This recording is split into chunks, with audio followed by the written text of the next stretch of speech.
say when a baby is born, so is a mother. But while you are there to help your baby grow into the person he or she is meant to be, who is there to help you? Many women feel lost and alone when they become mothers, wondering, who am I now? Sometimes it feels like the transformation from woman to mother is as radical as a caterpillar's transformation into a butterfly. Did you know that inside the chrysalis, the caterpillar literally turns into goop before it rearranges itself into a butterfly? This podcast is about the goop, what soul transformation looks like as you transition from being a woman to a mom, and all the transformations that continue to inform our motherhood experience. Your child's growth matters, but yours does too. I'm your host, Brittany Ming. Welcome to the Motherhood Metamorphosis. Welcome everyone to this episode of Motherhood Metamorphosis. I'm your host, Brittany Ming, and today we're talking to Amanda Cruz. Amanda is a Jesus follower, wife, mama, teacher, and encourager. She authors the website sanctifiedbylove.com, where she encourages others weekly. She believes all things, even the hard and unthinkable, can be used for good. Welcome, Amanda. I'm so happy to have you on today. Hey, thanks so much for having me. Can you tell us about your family? Yeah, so right now in our house, we have a 6-year-old first grade, a 5-year-old kindergarten, and a preschooler who is 3. So life is busy, it's crazy. And we have Mia, Ari, and Mateo. Those are their names. So 2 girls and a boy. Oh no, actually, 2 boys and a girl. Oh, I'm So sorry. yeah, no, it's totally fine. Ari actually goes both ways. So we actually get that all of the time. I love hearing people's just explanations of their family, and names are so personal and special. So thanks for Yeah, telling us about your kids. yeah, of So course. when we were chatting before through email and then before we started, I just love hearing about people's journeys of motherhood. And you've had kind of a unique journey of motherhood with some loss and challenges and just growth. So I was wondering if Mhm. you could just tell us your motherhood story and why this is close to your heart. So first and foremost, I am like super type A. I love planning. I like things in order. And so when my husband and I got married in 2016, we had a plan and we both were on the same page with like, we'll have 2 kids and they'll be 4 years apart. I come from a long line of women who wanted to get pregnant and they got pregnant. And so it was kind of like, that's going to be my journey too. And it never really even crossed my mind. So we got married in June, got pregnant, in the next month, July, I think. And then, found out we were pregnant in July.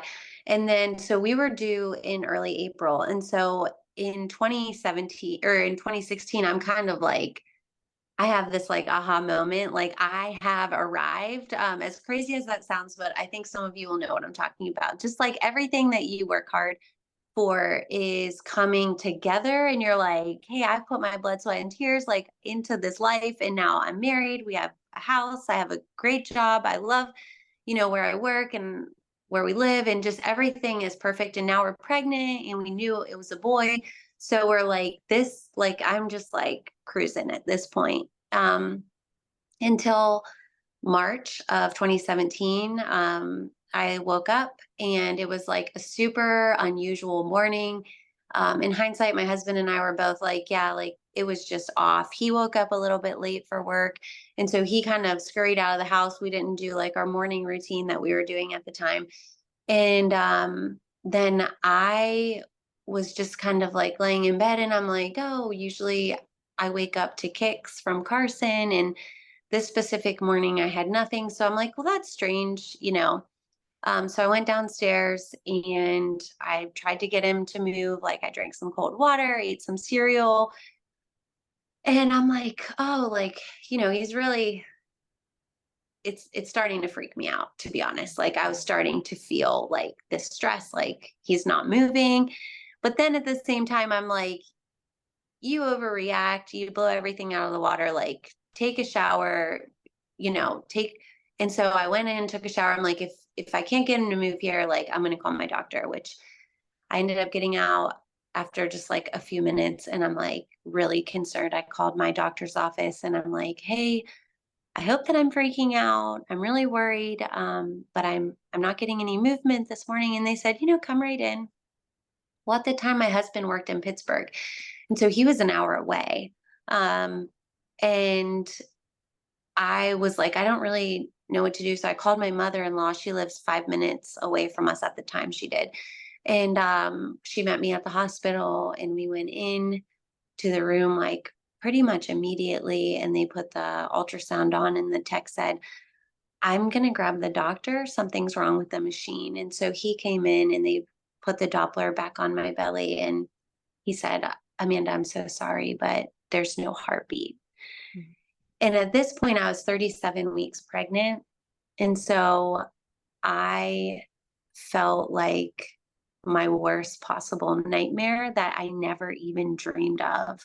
I mean, I had known about miscarriage, and I'm sure I knew about stillbirth, but it was so far and few between, and it wasn't talked about. And so it was just kind of like, I can't even believe that this is happening to me. Mhm. And I had to make a lot of decisions really quickly. Like, the doctor needed to know, like, did we want to induce labor, or did I want to go home and wait for labor to start on its own? Like, did I want to push, or did we want to like possibly just go straight in and have a C-section? And so I really felt like it's all a terrible nightmare, because not to mention, like, my husband wasn't even there yet. He was on his way. I ended up going right into labor. They induced me, and I ended up having him. And there was just this hope inside of me that, like, all the tests were wrong. The ultrasound was wrong, and he would come out, crying. And so I think it was about a 26-hour labor. I mean, it just was, it was what it was. He was born, we call it sleeping or stillbirth. And from there, my world just plummeted, because all of my plans were not available anymore. Yeah, all this life that you had planned, all of the beautiful dreams you had for the marriage and the baby and the perfect job. How did, I mean, having the death of your child is just rocks your world. Like very few women expect that. I do have stories of women that they've known through ultrasound earlier that their baby wouldn't survive birth, and that's a whole nother type of story. But usually Mhm. stillbirth is just the biggest shock of your life. Yeah. And your arms are empty, I'm sure that the emptiness just felt like was physically painful. Yeah, it was. And the one thing that, like, it still gets me when I talk about it is just like, because we were so far along into our pregnancy, we had preparations. Like, the nursery was done. We had the car seat installed. And so I remember, like, we pulled away from the hospital, and in the back seat of my car was an empty car seat. And it's like, saying it is one thing, but then, like, driving home in a car and, like, feeling that emptiness, and then, like, coming home to a quiet house, the nursery is there. It's just this constant reminder that, like, someone's always missing. And I mean, to this day, I mean, we have 3 kids in our home now. To this day, I still feel like I'll look around, and I'm like, if we're at the zoo or something, 1, 2, 3, and then I'm like, "Wait, like, someone's always missing." You know what I mean? And I don't think that it's something that, personally, like, I will ever be like completely, like, I'm okay. You know what I mean? Like, I feel like this is something, any loss is something that it's there all the time, and it's present, and sometimes it's really like mellow, but then sometimes it's like right there in your face. I have had a miscarriage in 2014. And I just kept thinking, no new baby, no new baby, no new baby. And you think like the minute you get that positive test, your mind starts jumping to next Christmas, we'll have the new baby at our house. In 5 years, first day of kindergarten, like this Yeah. sibling will grow up with well, this was your first child, but like you were planning for a future of a family of three. You were planning for like, I am ready for this life change. I am ready to be a mother. And then your Yeah. whole life stays the same, but it's not in a way that you wanted. Like you wanted change. You wanted the new baby and the motherhood and everything. So it is so hard to wrap your head around the fact that those dreams have died and the future that you thought was going to happen, you have to somehow like scramble to find a reality that makes sense because your mind was making plans so rapidly for Yeah. this child.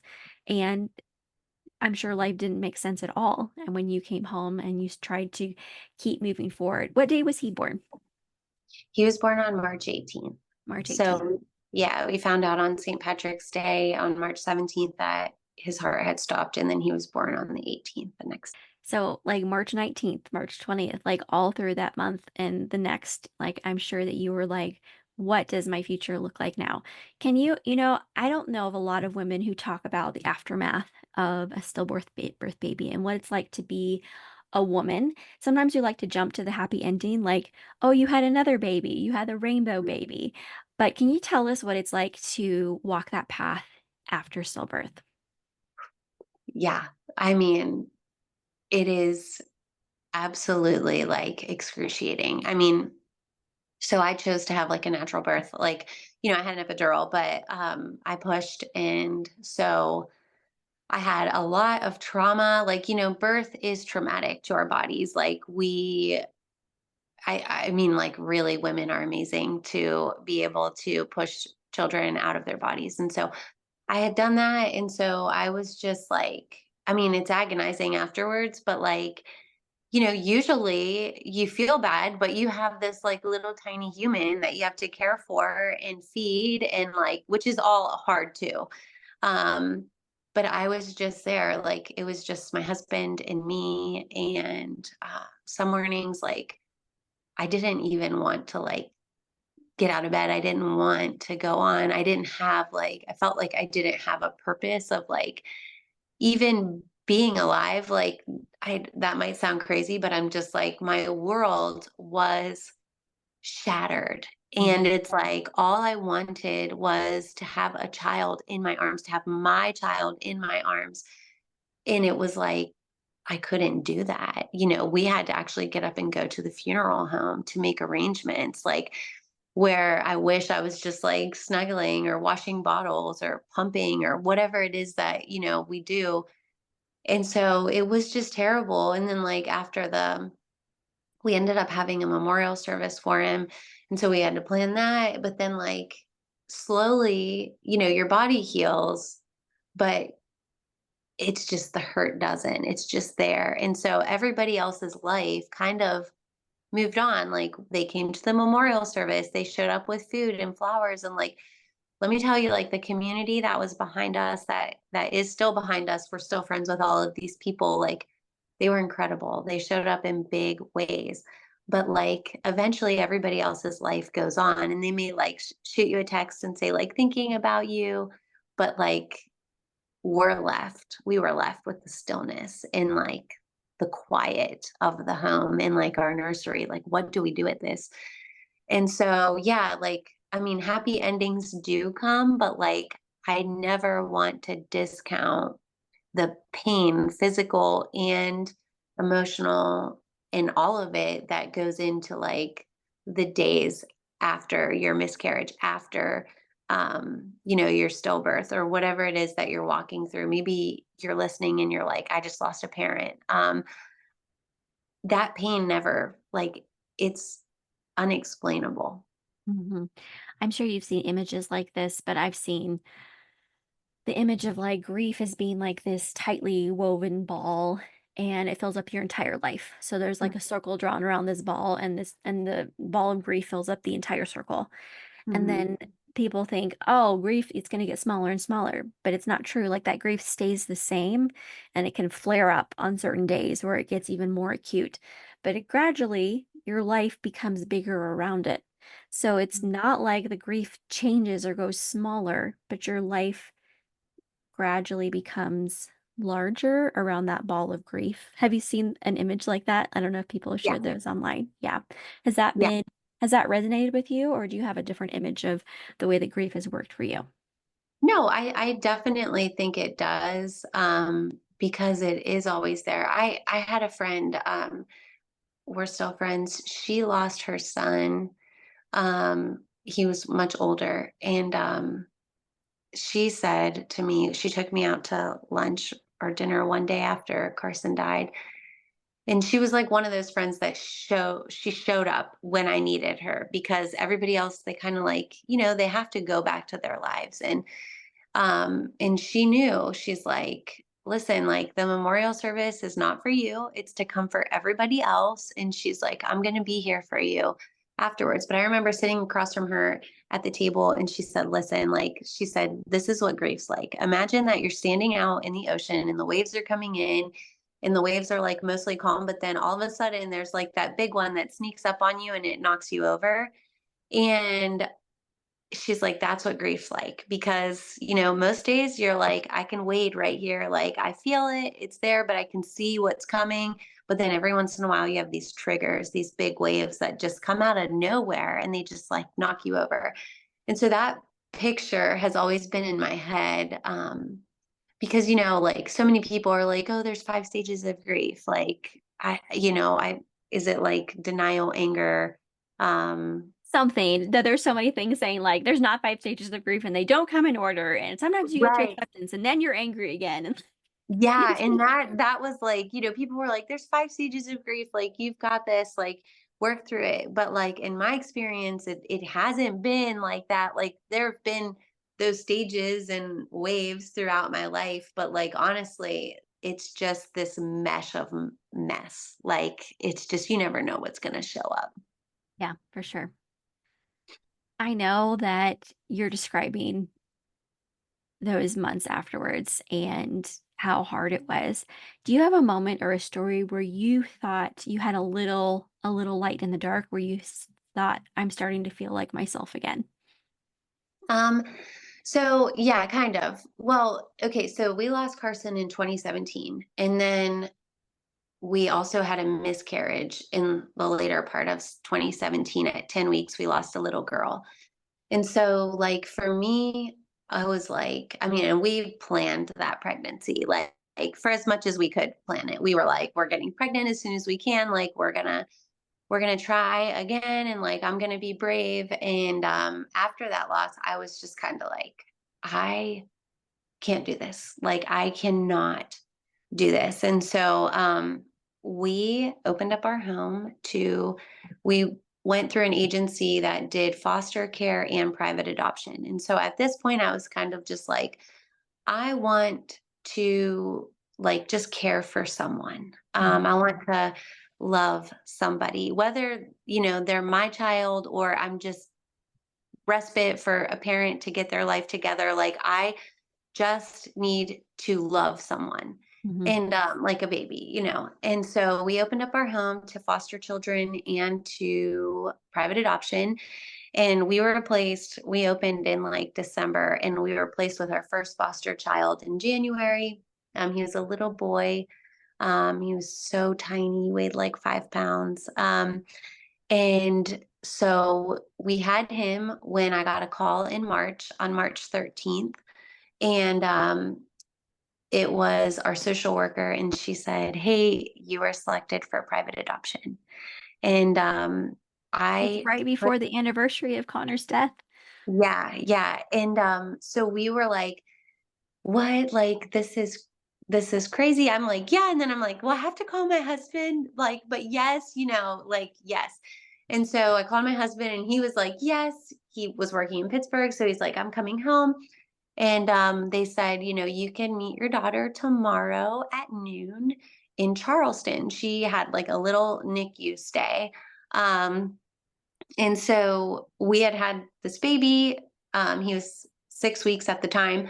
And he had been really sick. And so we had been like in the NICU with him for a while, I think like 2 weeks. And then he had been in our care for, at this point, almost 3 months. And so we took him, we got permission. We took him, we went to Charleston. My mother-in-law came with us, and we met our daughter, Mia Grace Cruz. And we actually brought her home on the 1 year passing mark of Carson dying. Like the Friday before, the year before, I was waking up to like that stillness and finding out that Carson wasn't alive, that his heart had stopped inside of me. And then fast forward a year, we were bringing home our daughter. And, that was interesting because I had planned for this week and to be like somber and like just, like he's gone and we're here and we have this baby that we love, that is probably going to be reunified with mom and dad,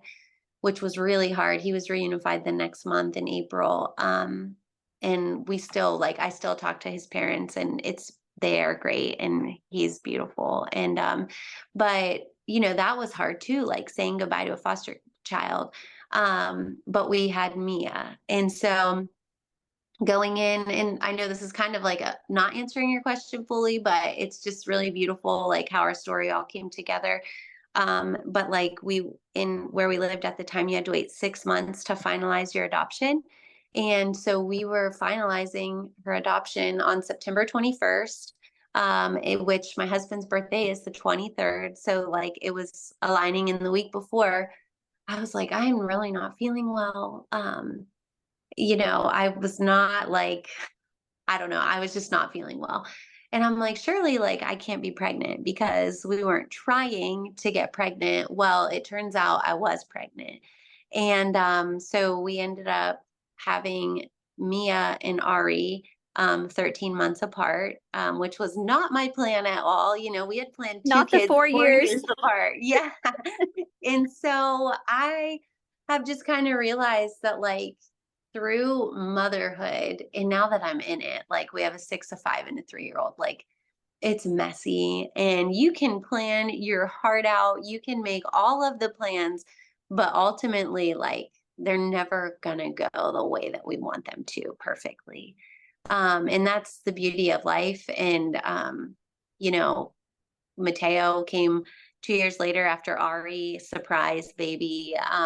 And so we just kind of like surrendered our plans and said, like, we're just Well, gonna this do is what it is. This this is is how it's what it going is. to go. Yeah, this is what it is. So Yeah. Do you think that week, I want to go back to that week that you got your daughter, mm, and then you also were experiencing the anniversary of your son's death. What do you remember about holding space for both sets of emotions? geez, yeah, it felt kind of like the same way that I had felt the year before. Like it almost felt unreal, like in a different way. You know what I mean? Like we had wanted a baby for so long. And then we were selected for a private adoption. But it also felt really scary, because even like into many years of my motherhood, I was like just scared all the time. Like, when's the next child gonna pass away or whatever, just like that anxiety of like, I know what can happen, I've lived it, and I'm scared that it's gonna happen again. And so I remember like we came home that day that we had lost him the year prior, and like the house was decorated, like our family and friends, they were like, welcome home, baby girl, like, just everybody wanted to meet her. But it was also like happiness, but sadness. Like I can't really explain how I felt because even like adoption is beautiful, but it also has a sad part because I could relate to me as birth mother. Just like I drove home from the hospital without a baby. She drove home from the hospital without a baby. And I think that like holding space for all of those emotions, it's indescribable because it's like I love this woman who I never even had a chance to meet because she has gifted me with this most beautiful child that I've ever laid eyes on at that point. You know what I mean? Like it was just, I can't explain it. Mhm. But like as happy as adoption is, it's also really sad. Yeah, there's a lot of grief involved. If you think Yeah. about every person that's involved in this child coming into your family, because there was another family and there's another mother, and there's Yeah. grief in her story, so much grief, and she's going to carry that throughout her life too. Yeah. Just like you're carrying your son's death throughout your life, and you're going to remember his birthday and every year remembering what could have been. Like that's part of Mia's birth mother story as well. Yeah. So as you have moved forward in your motherhood and like year after year, do you find that I know there's something that I've experienced with around my miscarriage because I miscarried around the new year. So Mhm. it's been 10 years and the first few years I didn't really understand it. And then I learned some about something called the anniversary effect, where your body kind of goes through grief and emotions around a time of a significant event. It could be a death or an accident or something traumatic that happened in a person's life. Sometimes it's even like around a natural disaster that you experienced. Um, but I know that for me, I've had to create awareness and space in my life that around New Year is usually a hard time for me. And Mhm. just to create room in my life to accept grief instead of pushing it away. And that can be really hard because you're like, I want to be fine. I want to be happy. Like I want to celebrate my daughter's birthday as opposed to remembering my son's death. Like, has that been an experience for you around March every year?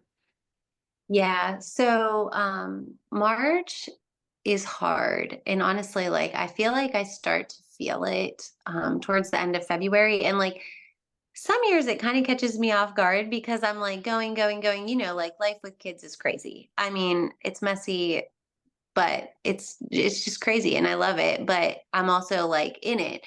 And so like a lot of years it kind of like it creeps up on you, and like it took me a few years into grief to realize like now I can identify like, hey, wow, like I am feeling this like naturally, like you're talking about the anniversary effect. And it's like, yeah, it's tough and it's hard because like I want to celebrate, and I did not mention this.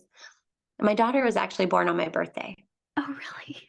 And so, yeah, so like to go back to your prior question, like I was in Disney World and I was blowing out candles, and we were there with our softball team. My father-in-law and I coached together, and he had got me this cake, and it was like 12:30 exactly. Like I was blowing out these candles, and then when we got Mia's birth record, she was like being pushed into the world at 12:34. She was born, and I'm Oh, like, at the exact moment that I was like just wishing and hoping for a child, she was being pushed into this world, and it's like, you cannot make this stuff up. And yeah. so it's like my birthday, her birthday, my mom's birthday is on the 4th. So we're like celebration, celebration, celebration. And then it's like, well, now we have Carson's birthday. And it's like, it's so hard because like I miss Carson every single day. And I would love to just like be able to hold him again. But I also know that like had he not gone and passed, like we wouldn't have Mia. And I can't imagine my life without our sweet girl. Mhm. Like I can't imagine a life without her or my boys, because like that was my plan. Two Mhm. kids 4 years apart. And now it's like I have a 6-year-old, a 5-year-old, and a 3-year-old. And it's like I can't imagine life any other way. It's chaotic, it's messy, it's loud, more than I ever envisioned, but it's also more beautiful than I ever envisioned. And it's because I think it's not my plan. Mhm. Yeah. I think that those plans we have in our heads, like the two kids 4 years apart, the plan you had for motherhood. I think every woman who thinks someday I'm going to be a mom, like you have this envision in your head. Like I imagine having daughters, like that's what I imagine. And then I had four boys, and I'm like, what just happened? What? I? How do I do this with these Yeah. boys? My husband's like, you have to take them outside. Like, okay, we have to exercise these boys like every day, like wild puppies. So Every day. like, but I just felt blindsided. And I laughed about it. But some days were like super hard. And then when I did have my daughter, her pregnancy was so difficult that like my husband got a vasectomy like while I was pregnant because he said, Oh, I wow. never want you to go through pregnancy again. Like that was how hard the pregnancy was for me. He's like, I never want you to go through that again. So like though I got my dream, but like you don't know what's going to bring you those dreams. Yeah. The pain and Yeah. like just all of it. Yeah. I feel that deeply. Like I got my dream. I'm living it. I'm a mom. it looks much different. I never thought I'd give up my career. I never thought I'd be a stay-at-home mom. I now stay home with our kids. Like I work part-time, but I'm home with our kids. We homeschool. I wasn't a product of homeschool, but then, COVID happened and all of these things when like these were transitional periods where like our kids should have been going off to school and they couldn't. And it's like we've just kind of like taken it year by year and kind of like rolled with the punches. I don't know. Yeah. Yeah, this story looks so different than you thought. Yeah. What do you think? We talked about some of the struggles that you've experienced, like fear and adjustment and things like that. What do you think are some strengths that you've gained through the story of your motherhood? I'd say first, like just being resilient and like just taking the next step forward. Like I know resilience may not be the word that like a lot of people would think about when they're losing someone, but like just being able to stand up and like take that next step and just look at it for one step at a time, versus like this big picture, which is my perspective before losing, you know, children and growing our family was just like, look at the big picture. What do you want? Go get it. And now it's like, just take the next step. Like, just chill out. You don't need to see the whole picture yet. Just live in the moment. That's one thing that I think that has shaped me is like, I'm good at just being present and saying like, hey, this is hard, but I'm really grateful that I have kids because motherhood is hard. It does unravel you sometimes. And it's like, you have 4 boys, that's crazy. I It's have 2, crazy. and I'm like, someone's always climbing something that they shouldn't be, and it's, like, bouncing off the walls, and it's loud, and it's like, I might have a heart attack today because it's like, who's gonna get hurt first? So just being present, living in the moment, and also, like, I think now one of my strengths is, like, being able to see grief from an inside perspective, and so, like, knowing that if a friend's going through something hard, like, there's no words that I can say to make them feel better, and so sometimes just, like, sitting there in that silence with them is better than me being like, "Hey, it's okay," like, "God's got a plan," saying those types of phrases, which I believe are true, but it's like, is it helpful right now? Does that make sense? Yes, 100%. Yes. Yeah. You're like, I remember there was a family member that sent me like a whole email full of scripture, and I just like closed my laptop. I'm just like, when I was having my miscarriage, and I'm like, I don't want to look up any verses. I just want to be seen. And like, I don't want people to try to fix my pain with a Bible verse or a platitude. I just want you to acknowledge like what I'm going through is hard and that you care about me. Like that is Mhm. what mattered to me in the moment. Even though the Bible verses like at my core like they meant something powerful to me, but Yeah. not at that moment. Like they didn't at that moment. Right. Yeah. And like we met other people through this journey that they have also had stillbirth. So we grew close to a couple. They had lost their daughter in December. We had lost our son in March. So we were really close. And it was my college roommate's sister-in-law and brother-in-law. And she put us in contact and someone even said to them, they're like, hey, you're still young. You can have another child. And it's like, intentionally, like, they weren't meaning to hurt them, but, like, our friend said, he's like, "That's, like, basically saying, hey, you lost your spouse, but you're still young, you can get remarried." Like, no one can ever replace these people that we love with all of our heart. And so, yeah, like, I think just sitting in that silence and being like, "There's nothing I can say to make you feel better, but I am here and I love you. I'm present with you." Well, I think about the story of your friend saying, I'm going to be there for you. Mhm. And did she show up on more than one occasion and say, like, I'm here for you, like in tangible ways? Yeah, even today, like this, we lost Carson.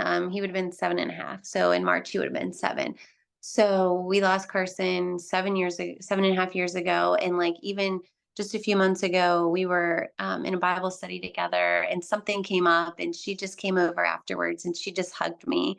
And I hugged her back because I'm like, only a mother who has lost a child can know how we feel. And like our stories are different. They're very different, but there's grace in that, and like we have each other, and like we can relate to each other on a different level. And so yeah, like she has been throughout this whole journey, just like right there. If I need anything, she's like, let me help you.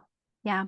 I know that there's been different times in my life where I've gone through really hard things, and there are people who say things like, "I'm here for you," but that's different than somebody saying, "I'm going to be here for you," and then Yeah. they make a commitment to show up.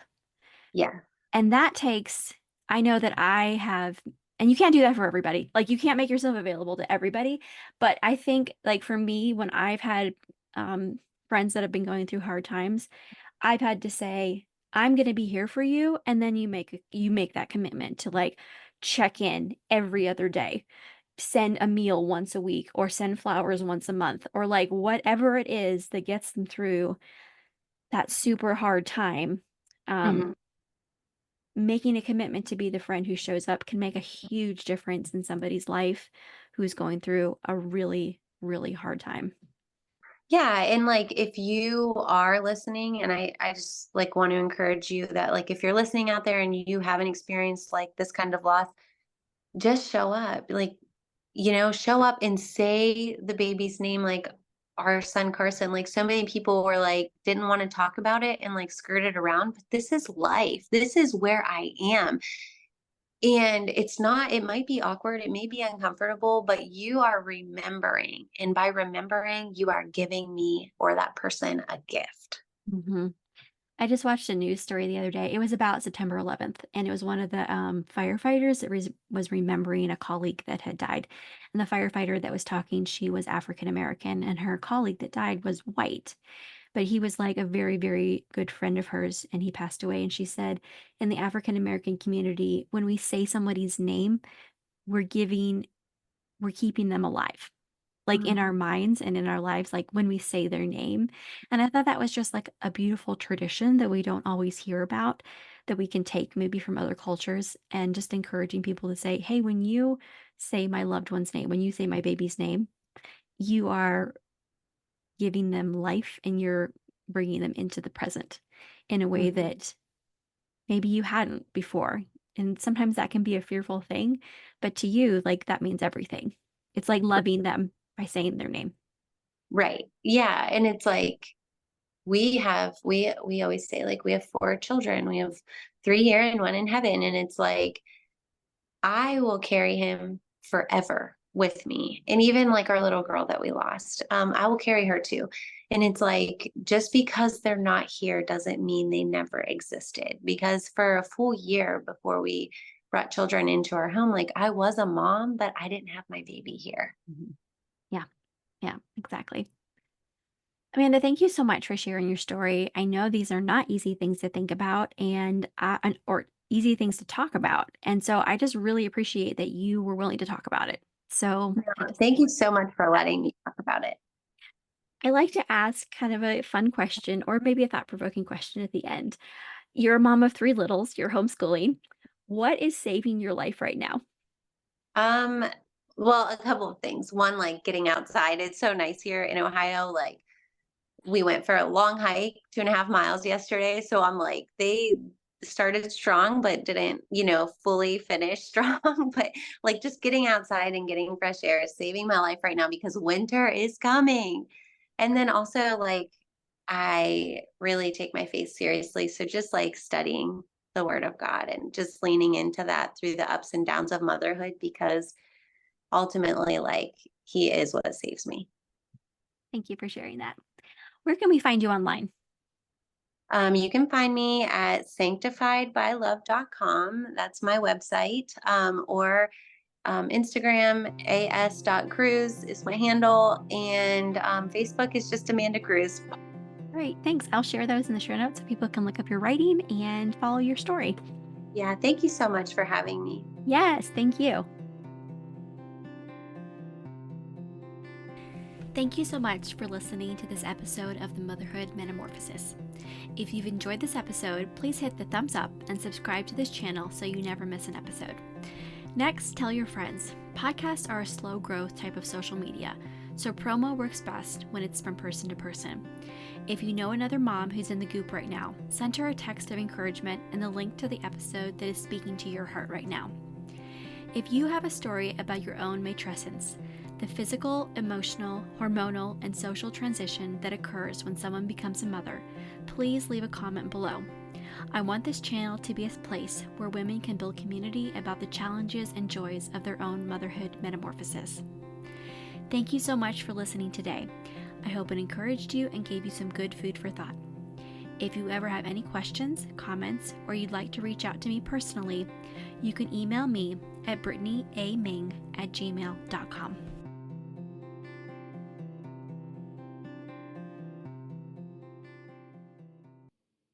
I have also found a lot of hope and healing in I make small quilts for women who experience loss, either through That is beautiful. miscarriage, stillbirth, infertility, dreams that die through infertility, like never being able to conceive, Yeah, things like that. So I've probably made over 100 quilts in the that's last several incredible. years, and I have them on my Etsy shop so people can buy them easily. I charge like $4, which just covers my materials, or maybe even less than that. I don't know, but sometimes I advertise it, and sometimes it's just somebody will say, I had a miscarriage or my sister had a stillbirth, and then I'll message them and I'll say, can I send you something? So that's usually how it goes. But yeah, so I do that.